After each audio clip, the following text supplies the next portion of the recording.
Vamos a hablar con el amigo Sergio Berenstein para hacer un análisis de algún posible escenario.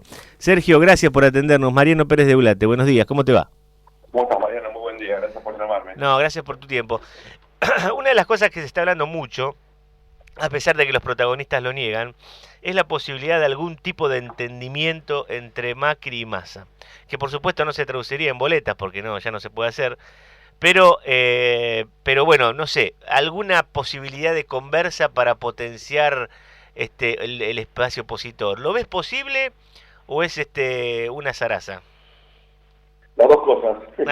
Creo que hay, indudablemente, Mariano, mucha especulación al respecto, en parte por la frustración de algunos sectores, por el hecho de que la oposición fue fragmentada en las elecciones del domingo pasado, y eso implicó que frente para la victoria sacaron una ventaja que no es irremontable, pero que indudablemente... La posiciona mejor, claro. Claro. Entonces, desde ese punto de vista, hay gente que dice, bueno, si hubiéramos ido juntos, etcétera. Yo creo que eso ya no se puede revertir naturalmente. Como vos decís, el sistema electoral es muy inflexible. En las PASO fueron creadas en buena medida para limitar el margen de maniobra de la oposición. Recordemos, esto lo hizo Kirchner, luego la gran derrota de octubre del año 2000, de mitad de año del año 2009, de junio del 2009, y antes de perder la mayoría en el Congreso en noviembre del 2009, hizo pasar esta reforma muy rápido, sin debatir nada, precisamente para entorpecer las chances de la oposición. Claro. Y lo logró, ¿verdad? Entonces, la pregunta ahora es qué se puede hacer. Y hay algún margen de maniobra, Mariano, hay que remarcarlo en ese sentido. Digamos, la suerte no está del todo echada. Lo que uno ve es coordinación bien arriba y bien abajo. ¿Qué quiero decir con esto? Puede haber coordinación desde el punto de vista político, ¿no?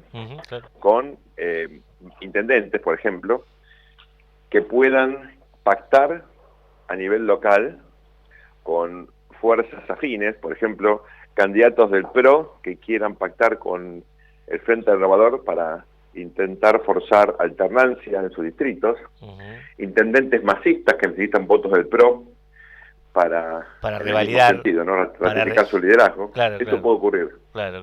O sea, hay mucho corte de boleta abajo, donde es más fácil coordinar, adaptarse a las realidades, si querés, de intendencia, donde, bueno, es posible pelear. Ejemplo, Hurlingham, Claro. o por ejemplo, le pasa eso a Jesús Cariglino, Claro. en Malvinas Argentinas.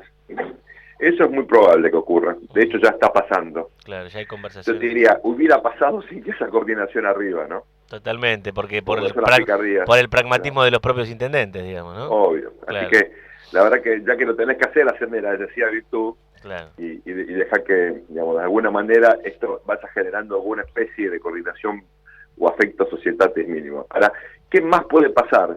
Bueno, apareció Cobos, ¿sí?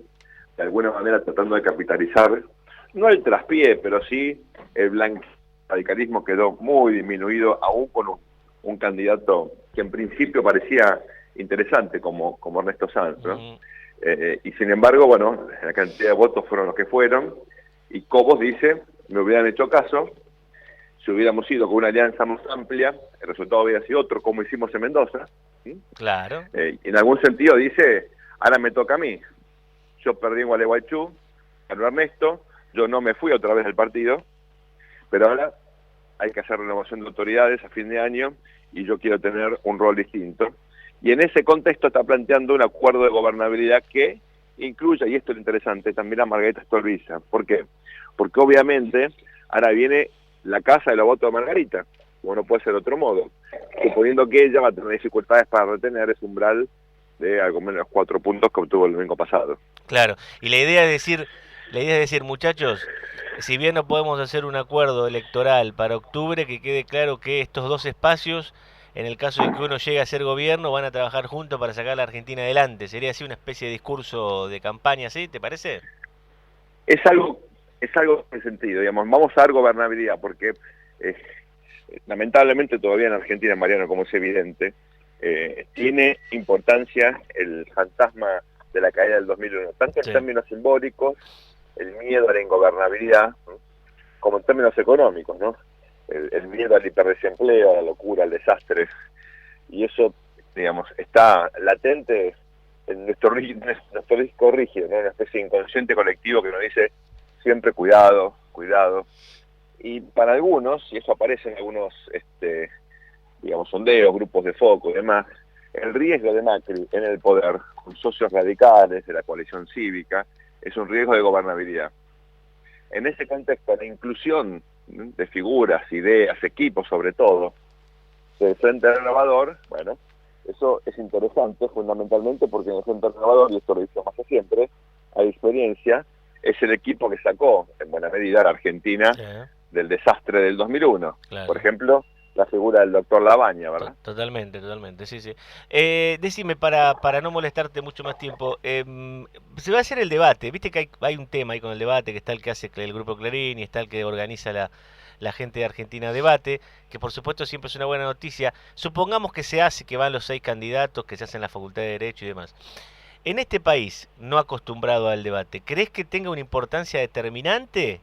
¿O es más bien algo políticamente correcto, que está bien que se haga, pero que por ahí no termina ni de perjudicar ni de beneficiar a ninguno?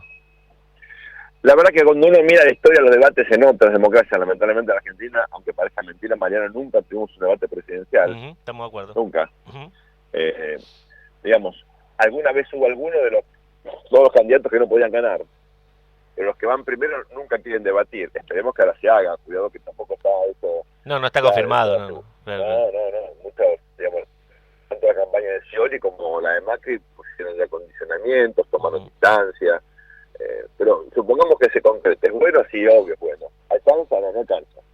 ¿Por qué? Porque en una democracia el debate no tiene que darse solamente entre candidatos en un contexto electoral. Las reglas del propio debate, las imposiciones de los publicistas en ambas campañas, las imposturas en el sentido de que ponen posturas que no son normales de los candidatos, todo esto te limita a que sea un debate genuino, ¿no? En realidad tiene que haber diálogo permanente entre los dirigentes, tiene que haber diálogo con la sociedad civil, con los grupos de interés, con los medios de comunicación. El debate tiene que ser algo permanente, se llama democracia deliberativa. La sociedad tiene que deliberar permanentemente. Y eso tiene que enriquecer la política pública. Eso no pasa en Argentina, con lo cual es una buena noticia, pero, digamos, es, si querés, una puntita chiquitita de un iceberg muy grande que tenemos que ir sacando del fondo del mar para que la democracia funcione bien.